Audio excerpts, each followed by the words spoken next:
Alors, bonjour Frédéric Nius. Bonjour. Merci d'accepter notre invitation pour Enquête et débat et cette traditionnelle interview si j'étais président, puisque vous êtes candidat à l'élection présidentielle, faut-il le rappeler. Alors, commençons tout de suite dans le vif du sujet avec la première question traditionnelle elle aussi. Quelle serait votre première mesure si vous étiez président et pourquoi ? La première mesure que je prends, première mesure d'urgence, pas mesure stratégique, première mesure que je prendrais, ça serait un moratoire sur la fermeture des services publics en zone rurale. Pourquoi ? Pour une raison toute simple, c'est que le service public sur l'ensemble du territoire national est en fait très symptomatique et représente la présence de l'État et de la République partout et pour tous. Or, depuis quelques années, que constate-t-on sous la pression de l'Union européenne notamment ? C'est une approche purement financière, purement comptable des services publics, ce qui fait qu'on est dans un raisonnement de pure rentabilité, ce qui ne correspond pas à la définition du service public et du service au public. Et résultat, on aboutit à la fermeture de tout un tas de services publics dans les villages de France. On ferme les petites gares, on ferme les bureaux de poste, on ferme les antennes du trésor public, les brigades de gendarmerie, j'en passe et des meilleurs. Résultat, ce qu'il faudrait faire absolument, et c'est particulièrement important là-dessus, c'est tout remettre à plat, repartir à zéro et assurer cette présence de l'État partout et pour tous. Alors je ne demande pas une gare, un bureau de poste dans tous les villages de France, c'est évident, ça serait un petit peu ça ne correspondrait pas aux besoins réels. En même temps, il faudrait qu'il y ait au moins la présence de tous ces services publics fondamentaux et principaux à l'échelon du canton, de tous les cantons de France. Ça serait un signe fort de l'État pour dire à tous les Français, et notamment aux Français qui vivent dans ces zones rurales, 15 millions de Français, 20% de la population, vous n'êtes pas des Français de seconde zone, la République est là, elle ne vous oublie pas et elle vous assure un ensemble de services à vous tous, comme à l'ensemble des Français vivant en ville. Et alors, dans cet esprit de service public, est-ce que vous seriez favorable, par exemple, au fait que la SNCF n'ait plus le monopole sur le fait de pouvoir relier des villes ? On l'a vu récemment, ça s'est un peu ouvert grâce à l'Union européenne, justement, il y a des bus... moi je dirais à cause de l'Union européenne. Est-ce que vous êtes contre le fait que des bus puissent rejoindre des villes que... Alors, le sujet est abordé de façon différente. Premièrement, une ouverture au privé sur ces lignes-là, non. Pas de privatisation du transport ferroviaire. Il suffit de regarder en Angleterre ce qui s'est passé pour voir dans quel état d'élitement on peut mettre un service public pour cela. Ensuite, il faut absolument qu'il y ait une maîtrise de l'État là-dessus. Pourquoi ? Pour une raison toute simple, qui est d'assurer la maîtrise de l'aménagement du territoire. Ça, c'est l'application d'une politique stratégique qui doit rester aux mains de l'État et pas aux mains des privés. Je démarrais tout à l'heure en disant qu'il fallait un moratoire sur la fin des services publics en zone rurale parce qu'il y avait une approche qui était trop comptable, trop budgétaire. Si on part chez les privés, qu'est-ce qui va se passer ? On ira sur les lignes les plus rentables, on abandonnera les autres ou on les laissera justement à l'État. Donc ça ne peut pas fonctionner comme ça. Alors après, que la SNCF, par exemple, développe elle-même des services diversifiés dans le cadre de sa prestation, là, pourquoi pas, si ça répond à une demande et à un besoin réel. Ce sujet-là, on l'avait beaucoup suivi au titre de CPNT au Parlement européen, puisque au début des années 2000, ce sujet était en débat au Parlement européen, dans ses commissions, et je suivais notamment ce dossier-là, puisque j'étais secrétaire général du groupe CPNT, des députés européens CPNT emmenés par Jean Saint-Josse à l'époque, au Parlement européen. Et on avait bien vu le problème qu'il y avait dans cette privatisation poussée par l'Europe, qui est quand même libérale, voire ultralibérale sur toutes ces questions-là, avec toutes les dérives que ça comportait. Pour la petite histoire, il faut se rappeler quand même que le ministre français des Transports qui a géré cette privatisation du service public ferroviaire était Jean-Claude Guessot, communiste et cheminot, cherchez l'erreur. Très bien. Alors, deuxième question, si vous deviez résumer votre stratégie pour la France en un mot, quel serait-il et pourquoi ? En un mot, je dirais pragmatisme. Il faut sortir des modèles préétablis. Vous savez, ce qui a fait souffrir la France, Je l'ai vécu en exerçant ma profession de conseiller et d'agent de développement auprès de collectivités pour monter des projets. C'est quand vous rencontriez votre interlocuteur au niveau des administrations, des décideurs ou des banques, on en parle beaucoup en ce moment, c'était toujours « Ah, ça ne marchera pas ». Parce qu'on part sur des modèles préétablis, bien carrés, on porte le jugement avant d'essayer.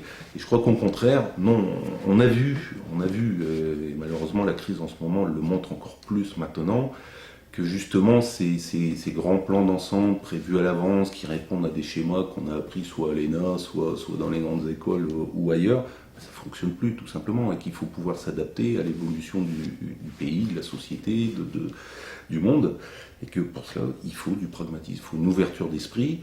Je dirais que sur ces idées-là, on parle de service public, on parle d'aménagement du territoire, on parle d'économie, hormis les grands sujets fondamentaux qui sont assez clivants en termes de positionnement idéologique ou partisan, sur le reste, on va dire sur le quotidien, sur la vie quotidienne, ce qui intéresse les Français, il y a ce qui marche et il y a ce qui ne marche pas.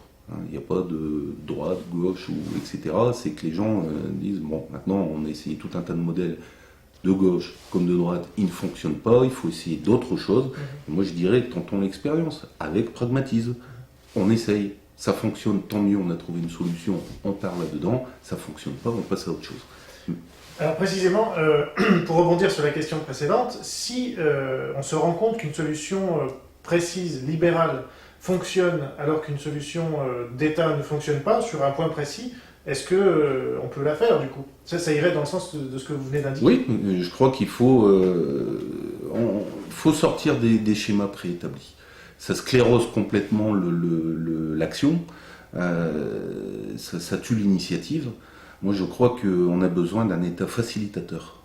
On a besoin d'un État qui laisse les acteurs sur le terrain, qu'ils soient économiques, associatifs ou autres, mener leurs projets. L'État est là pour faciliter les choses, pas forcément en sortant le chéquier et puis en donnant des subventions à tout va, ça c'est pas comme ça que ça marche non plus, mais qu'on arrête d'assommer ceux qui veulent se bouger, ceux qui veulent construire, qui veulent créer, qui veulent développer, à coup de normes, de réglementations, etc.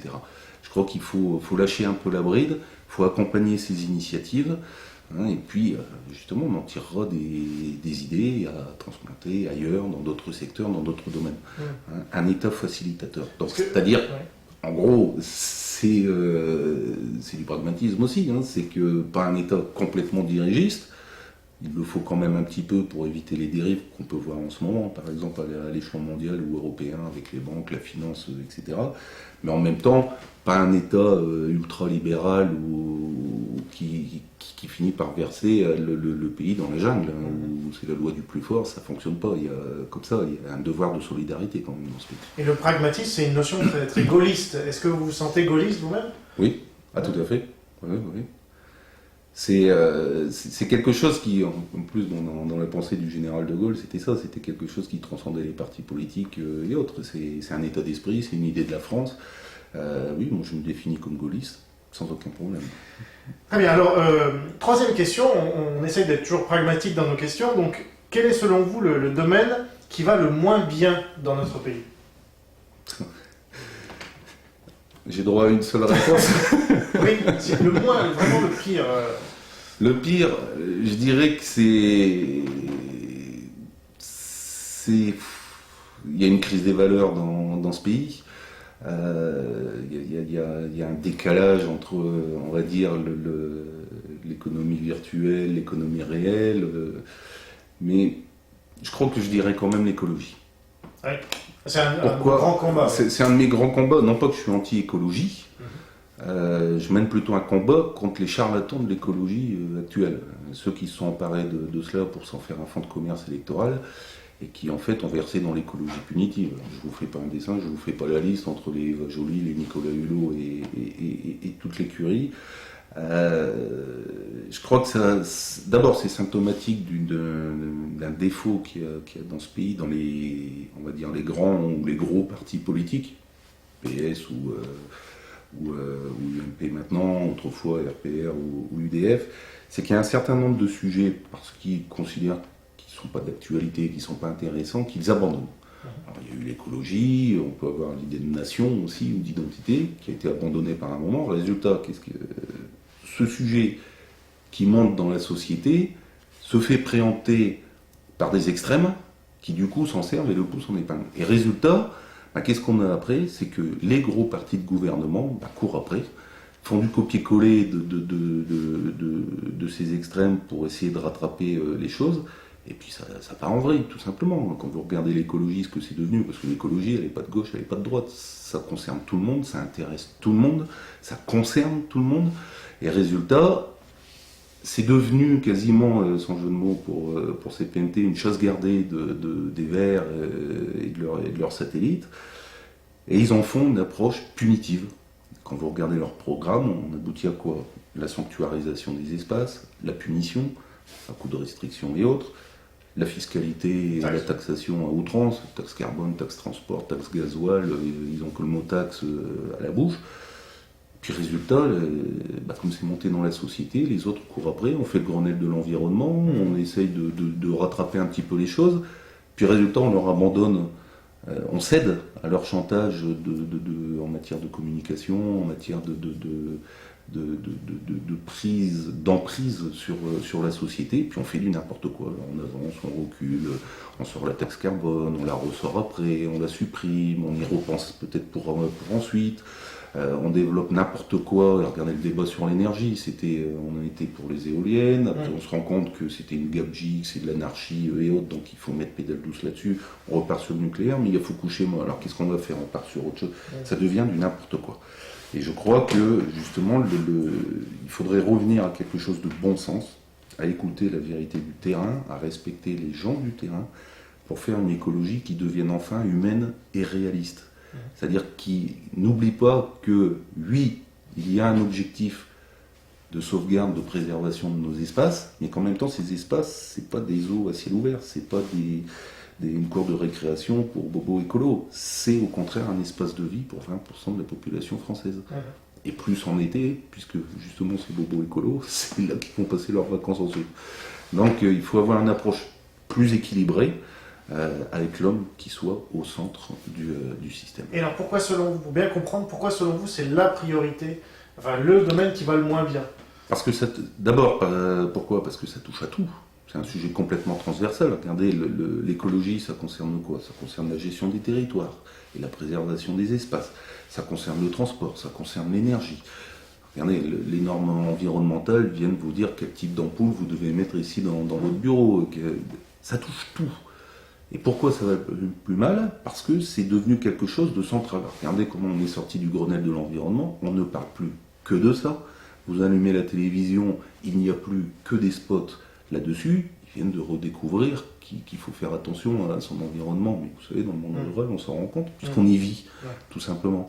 Donc ça va mal là-dessus, parce qu'on est sur un domaine transversal qui doit appeler au pragmatisme, qui doit appeler à l'équilibre, et du fait de cet abandon par les politiques, comme je le disais tout à l'heure, des gros politiques de gouvernement, de l'abandon de ce sujet, ça a été préempté par des gens qui n'en ont plus qu'une approche sectaire et idéologique. Très bien. Alors, quel est le domaine qui va le mieux pour vous dans le pays?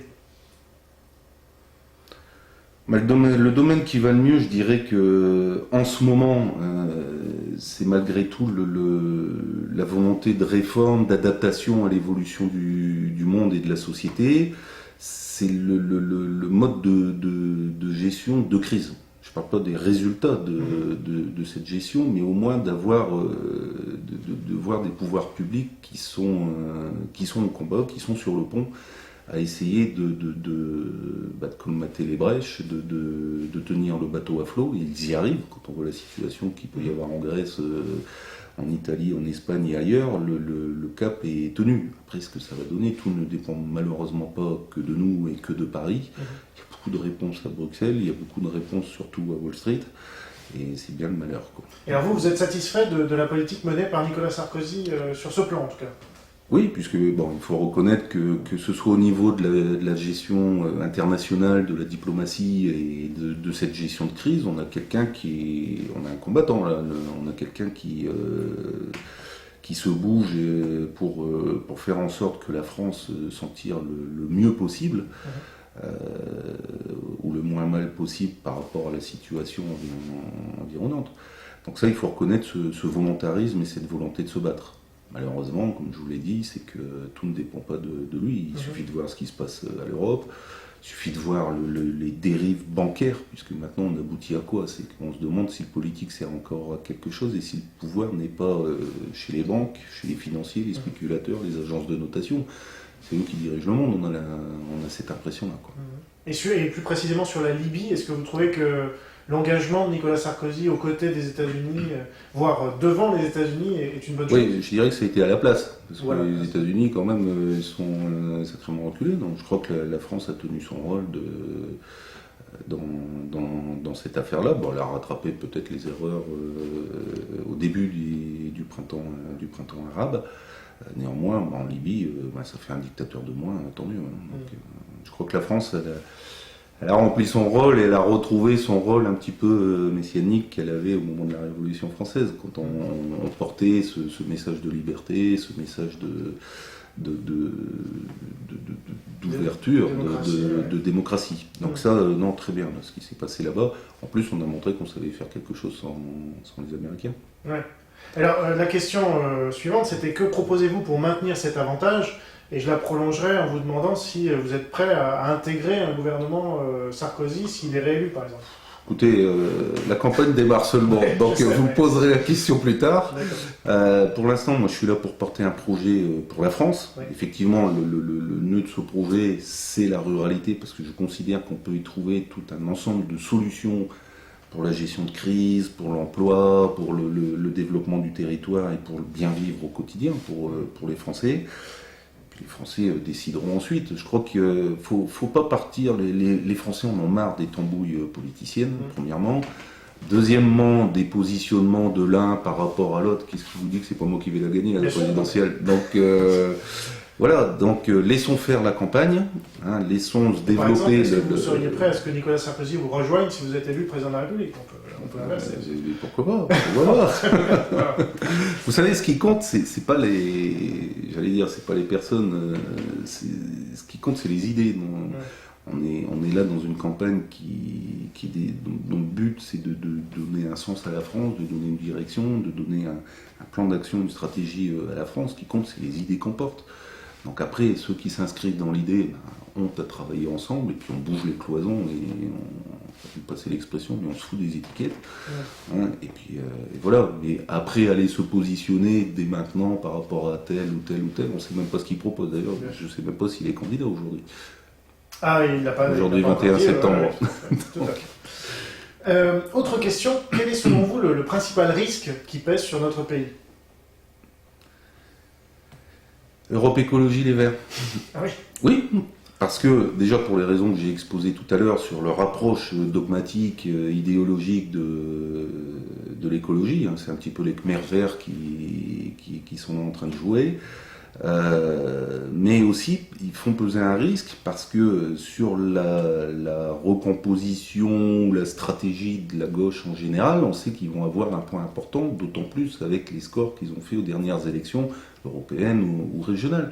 Donc on sait qu'il y a des négociations qui ont démarré entre les Verts et le Parti Socialiste et les autres partenaires de gauche. Quelle place vont-ils avoir là-dessus? Est-ce qu'ils auront un groupe parlementaire, puisqu'il y a les législatives qui vont découler 5 semaines après la présidentielle, donc l'impact de la présidentielle sur ces élections législatives? Est-ce qu'ils auront un groupe parlementaire et du coup une grosse initiative, un pouvoir d'initiative au Parlement? Quel va être le deal qui passeront avec leurs partenaires? On peut penser sur l'écologie, sur le nucléaire, sur la chasse, sur la gestion du territoire, etc. Donc pour moi, le risque, il est là. Et d'ailleurs, le sens de ma candidature et de ma campagne avec CPNT dans cette présidentielle, c'est à la fois de porter ce projet pour la ruralité, mais c'est aussi de me battre contre cette écologie punitive. Et en même temps, quand vous dites... Le verre est dans le fruit. Très bien. Mais quand vous dites Khmer vert, bon, c'est un bon mot, mais est-ce que vous avez conscience de les comparer avec des gens qui ont pratiqué un génocide quand même? Oui, c'est c'est une formule un petit peu forte, mais on pourrait dire les ayatollahs de l'écologie ou autres. Ils ont une approche sectaire. C'est-à-dire que il n'y a pas de respect, il n'y a pas d'équilibre chez eux. C'est que tout ce qui n'est pas dans leur corpus idéologique doit être proscrit, doit être sanctionné, doit être puni. Écoutez, ça c'est une... On pourrait dire ça de beaucoup de partis. Extrémistes. Non, il y en a d'autres qui ont fait la preuve quand même de leur ouverture d'esprit quand même par rapport aux choses. Les Verts, après, il faut voir leur cursus. C'est quoi? Vous prenez la Europe Écologie Les Verts, allez, on va en prendre un au hasard. Comme ça, vous prenez José Bové. Quelqu'un qui fait de la politique. Moi, je respecte la République, la démocratie, l'état de droit. Lui, il n'est pas d'accord contre les OGM. Qu'est-ce qu'il fait? Il va détruire l'outil de travail de quelqu'un d'autre. Et c'est pas des méthodes. C'est pas des méthodes. Quand on appelle à la désobéissance civile dans un état de droit, c'est grave quand même. C'est un peu l'anarchie, quoi. Donc, non, c'est pas... Le terme est peut-être un peu fort, mais moi, il me plaît bien, quoi. Bon.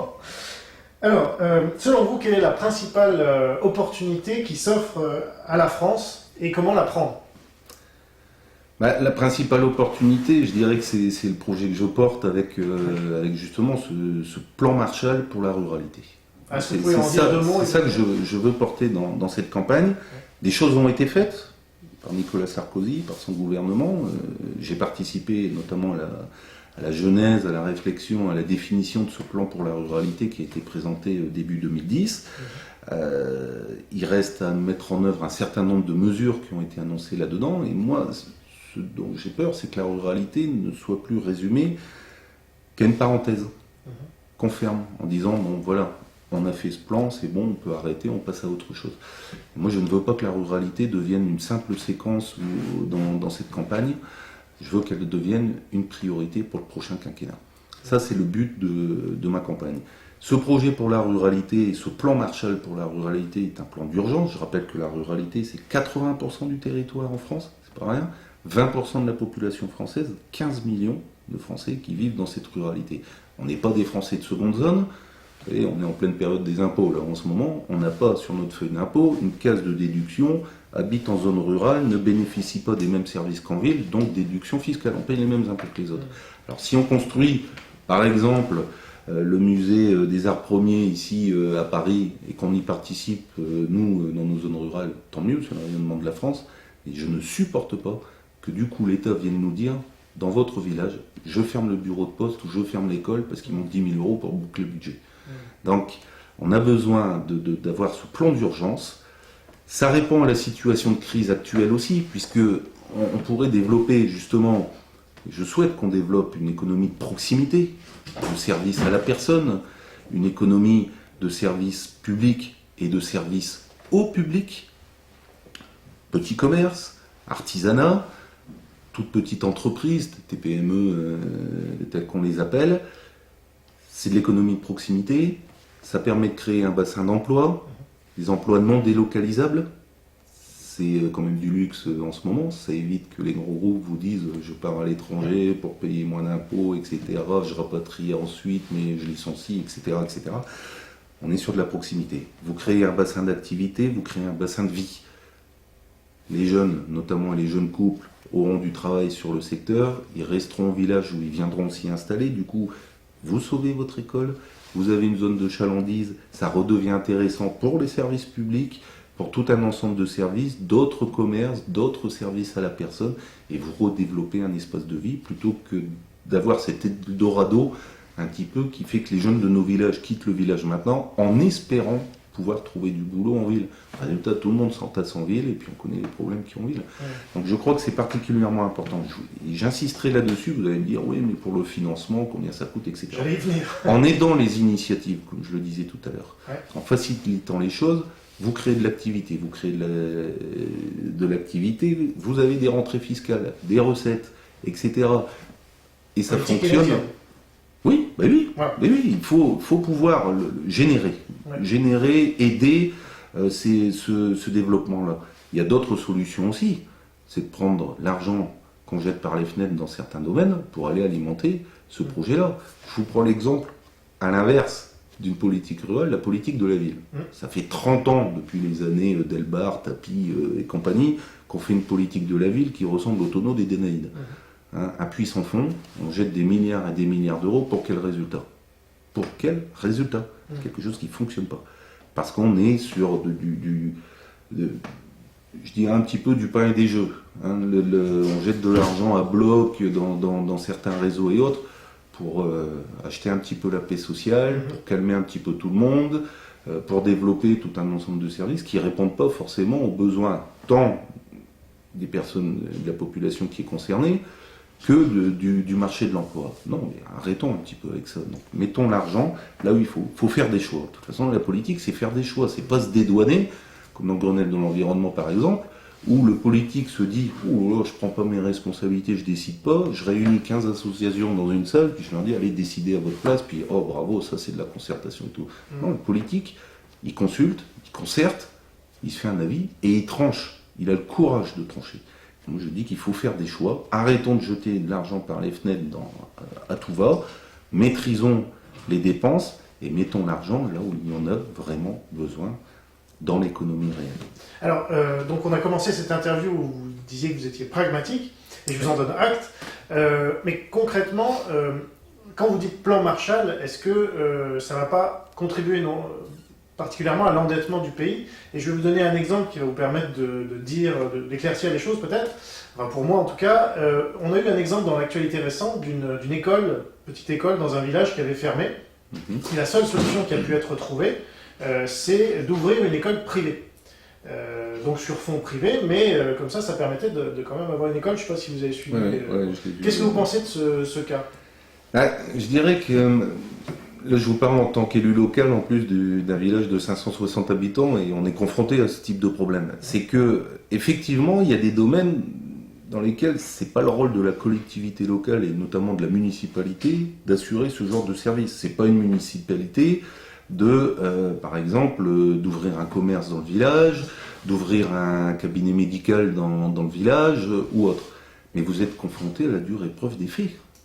C'est que la réalité des choses, c'est quand vous n'avez plus de médecins dans le secteur, quand vous n'avez plus de commerce ni rien du tout, il faut répondre aux besoins de la population aussi.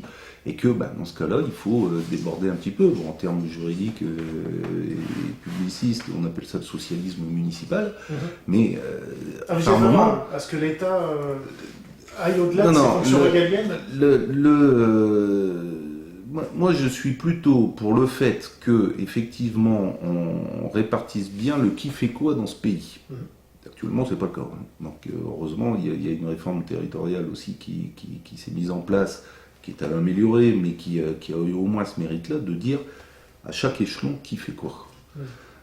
Et de dire les mairies, l'intercommunalité fait ceci ou fait cela, que les départements fassent autre chose, que les régions fassent autre chose, l'État, etc., etc.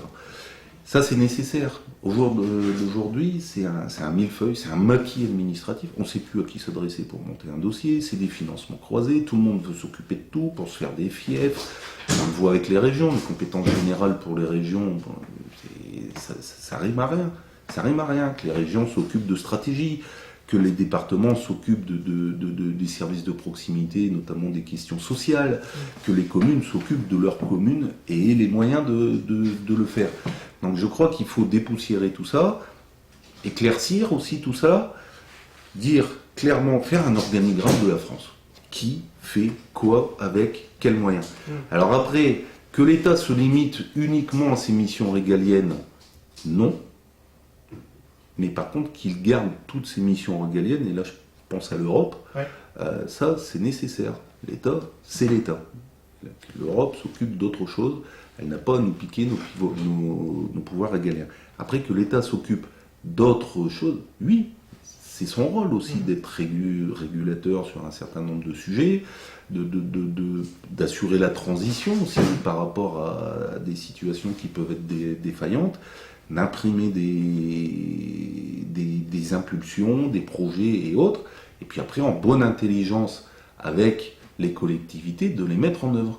Mais je crois qu'il ne faut pas, au contraire, que l'État se désengage de tout, notamment de ce qui coûte de l'argent, refile le bébé, passer l'expression, c'est un peu trivial, mais refile le bébé aux collectivités en leur disant débrouillez-vous, faites fonctionner ça, mais je vous transfère pas les moyens pour le faire en plus.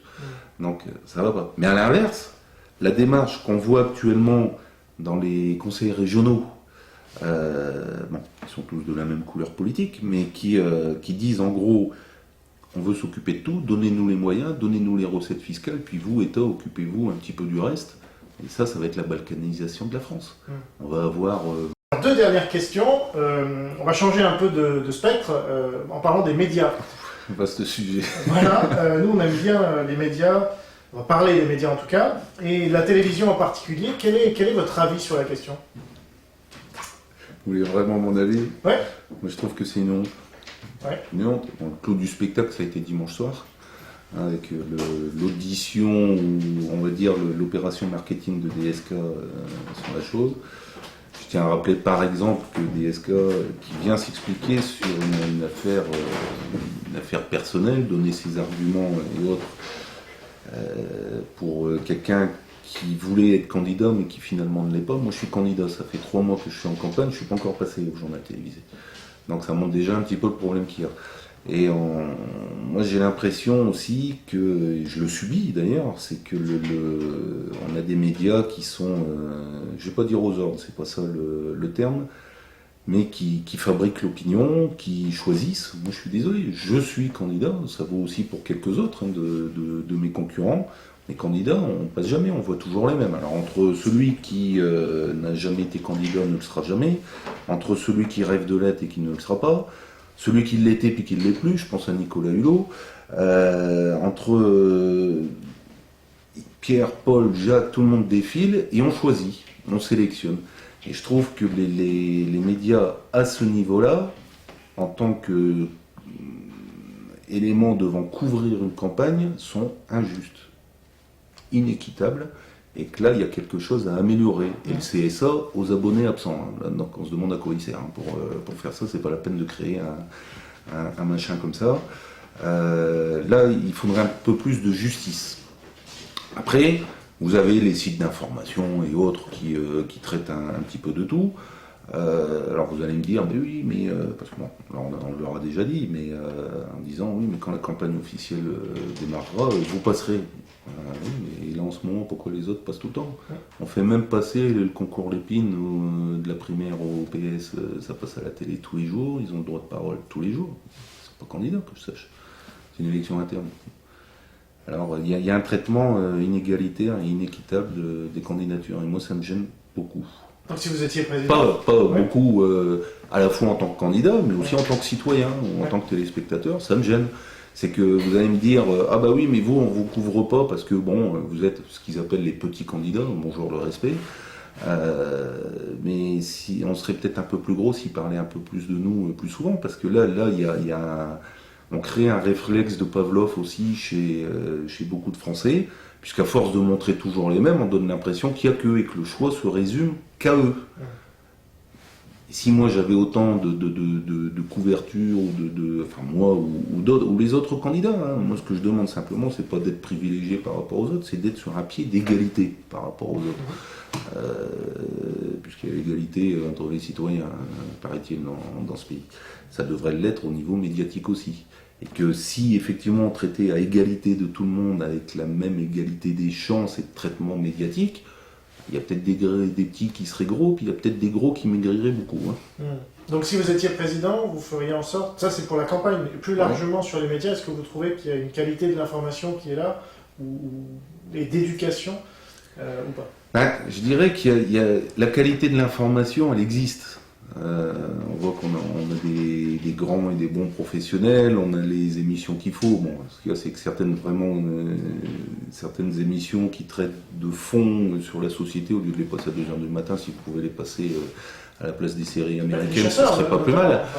Entre autres, mais qu'on passe en prime time, comme on dit, plutôt que les séries américaines, ça serait plus intelligent et ça serait plus formateur aussi. Il y aurait plus d'informations pour tout le monde. En même temps, ce que je demande, c'est pas le retour d'Alain Perfit à l'ORTF, hein, c'est pas ça du tout, mais c'est de s'appuyer sur ses grandes compétences, faire ce travail d'information. C'est bien fait, ça peut être amélioré. Là où ça va pas, c'est dans le traitement de l'information politique. Et surtout en période électorale, où là, bon, on sent qu'il y a un microcosme. Très bien, alors dernière question. Vous n'êtes pas sans savoir qu'en 2005, les Français ont voté non majoritairement, donc à 54... J'en faisais partie, j'ai fait campagne pour le non. Donc, c'est pour ça que j'étais un peu ironique. Et le score a été même de 54,68%. Bon. Et pourtant, ce traité constitutionnel a été imposé par Nicolas Sarkozy et l'UMP. D'ailleurs, le PS a voté pour également. Bon. C'est ce que j'allais vous dire. Voilà. Là, il y a eu... le cartel des oui fait passer la chose en douce. Hein, donc, on se rappelle la photo de Hollande et Sarkozy posant ensemble sur la ligne de Paris Match. Bon. Est-ce que, selon vous, on est encore en démocratie? Je dirais que ça dépend où. Là, c'est révélateur d'une chose, c'est que tout ce qui touche à l'Europe, tout ce qui se passe à l'Europe, il n'y a pas de démocratie. On a l'impression que c'est le sujet tabou, c'est réservé à non pas une caste, mais à un courant d'idées. On n'a pas le droit d'être contre l'Europe, on n'a pas le droit d'être pour une autre Europe, ce qui est mon cas. Il faut rentrer dans le moule et faire avancer ce machin-là. Ce qui fait qu'à Bruxelles, pas de démocratie. De toute façon, il y a une illusion de pouvoir qui est donnée aux élus ou aux politiques, puisque là, on se rend bien compte que c'est la technostructure de la Commission européenne qui décide de tout, ou qui veut décider de tout. Je rappelle que Viviane Reding, au niveau bancaire et de l'Eurogroupe, le week-end dernier, a déclaré quand même que les ministres, les représentants des peuples européens, les ministres des Finances, devraient être sous la tutelle d'un commissaire européen à l'Eurogroupe. On rêve. En plus, c'est une luxembourgeoise qui nous dit ça. Oui, on rappelle que Viviane Reding est elle-même commissaire européen. Voilà, et luxembourgeoise, donc elle donne des leçons sur la gestion bancaire, avec le Luxembourg comme modèle de paradis fiscal, c'est un peu l'hommage du vice à la vertu. Mais non, à Bruxelles, il n'y a pas de démocratie, ça c'est clair. Il faudrait remettre l'Europe à l'endroit. Hein, c'est un petit peu le canard sans tête là, qui est en train de tourner dans tous les sens. En ce moment, ça part en live, quoi. Et ça doit être corrigé. Il faut remettre le peuple dans le processus décisionnel européen et remettre les parlements nationaux dans le processus décisionnel européen. Puisque là, il y a une confiscation complète. Comment ? Mais comment ? En réformant tout cela. C'est une question de volonté politique. On est minoritaire aujourd'hui en France par rapport à l'Europe. Il faut faire des alliances. Faire des alliances, aller convaincre les autres. Tout le monde a les mêmes problèmes en ce moment. Quand on explique aux uns aux autres qu'ils ne peuvent plus faire telle chose, ou leur agriculture, ou leur industrie, qu'ils doivent tout casser, etc. Parce que l'Europe a décidé. Non, c'est pas l'Europe qui décide là actuellement, c'est les commissaires européens et les technocrates européens. Moi je suis désolé, où est leur légitimité politique ? Encore un élu. Vous êtes d'accord, pas d'accord avec lui, vous n'êtes pas content de son bilan, la prochaine élection, vous le mettez dehors. Bon, un technocrate européen, on fait comment ? Une fois qu'il est nommé, 40 ans après, il y est encore. Donc, et il continue. Façon bulldozer, donc ça ne fonctionne pas. Il n'y a pas de démocratie à ce niveau-là. Sur le référendum, vous allez me dire, c'est au niveau de la France. Oui, mais ça touche à l'Europe. Et que dès qu'on touche à ce sujet-là, européen, on ne veut pas qu'il y ait une démocratie, on est obligé de rentrer dans le moule et dans le reste. Alors je dirais, niveau européen, aucune démocratie. En France, Dieu merci, on est encore en démocratie. La preuve, moi, qui suis un des exemples de l'ascenseur social en France, ou petit-fils d'immigrés polonais et autres, j'ai ma chance et je peux me présenter à une élection présidentielle, ça montre qu'il y a une démocratie dans notre pays. En même temps, elle est peut-être un petit peu améliorée en termes de traitement, mais ça fonctionne quand même pas mal dans ce pays. Alors après, si on n'est pas content de ce qui se passe, il y a un endroit et un moment pour s'exprimer, c'est dans l'isoloir le jour des élections. C'est pour ça que l'abstention, ça sert à rien. Faut se mobiliser et on peut changer les choses.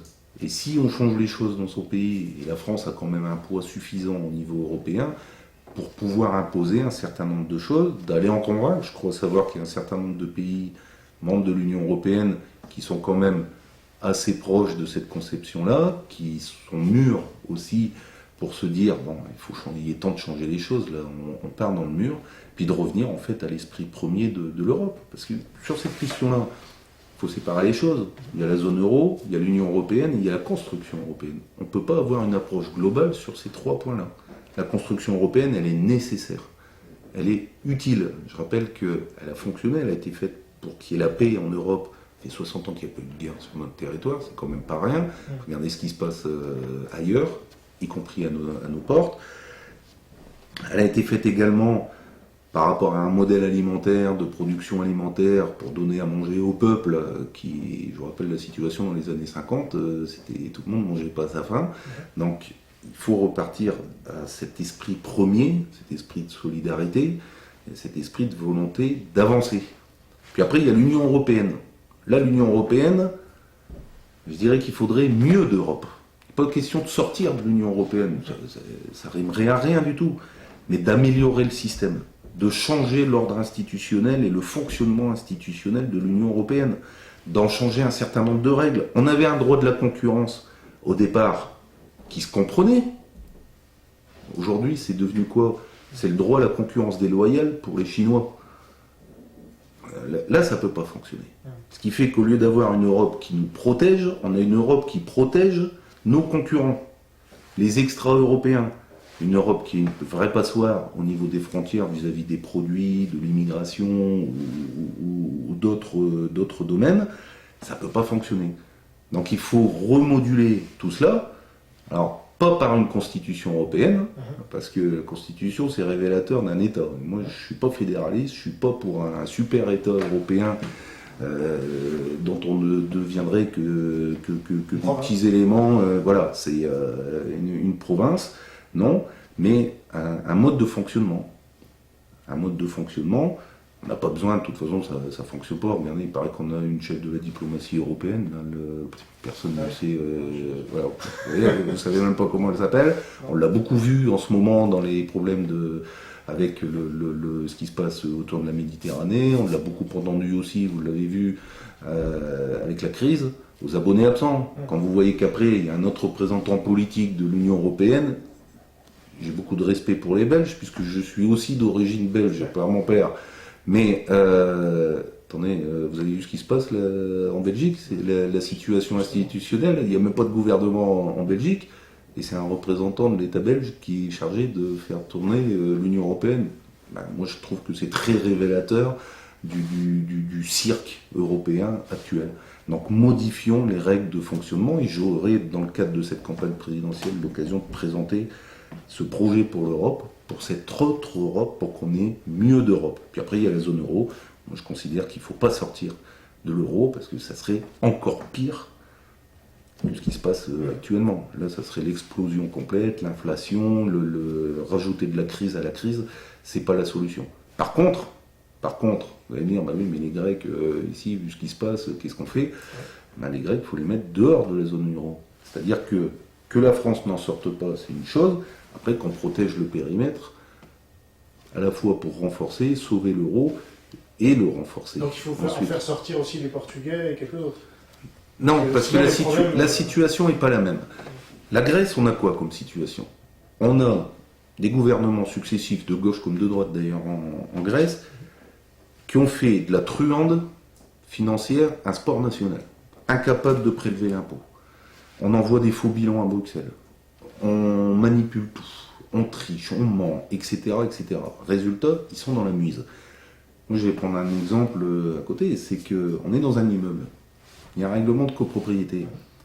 Vous avez un des colocataires ou des copropriétaires qui est là, qui ne paye pas ses loyers ou ses remboursements, qui ne respecte pas le règlement de copropriété, qui ment en assemblée générale de copropriété, et puis le jour où l'huissier frappe à sa porte, il lui dit, vous envoyez la facture aux voisins, hein, c'est eux qui vont payer à ma place, mais par contre je reste ici parce que comme on a passé le 15 décembre, j'ai pas le droit d'être expulsé. Attendez, il faut arrêter de rigoler là aussi. Donc, quand on les expulse de l'immeuble, le jour où ils seront refait une santé, ils reviendront réoccuper l'immeuble. Et voilà, on est dans une situation de triche avec la Grèce. Après, il y a la situation des autres pays, c'est à l'Irlande, qui eux subissent la crise, une crise de système aussi pour chez eux, ou d'orientation politique. On n'est pas dans la même dimension. On est sur des erreurs politiques, ou alors sur le contre-coup d'un virement de cap économique. Là, au contraire, il faut aider. Là, il faut supporter pour sauver tout l'édifice. Donc, d'un côté, on met les tricheurs. Après, ceux qui sont faibles, les faibles, on les aide. Frédéric Nious, merci beaucoup. Merci à vous. En métropole, par exemple, on va avoir 22 régions, ça va fonctionner à 22 vitesses en fonction des moyens des uns, des autres. Ça ne peut pas fonctionner comme ça. Il y a besoin d'une unité, il y a besoin d'un chef d'orchestre. Le chef d'orchestre, c'est l'État. Voilà.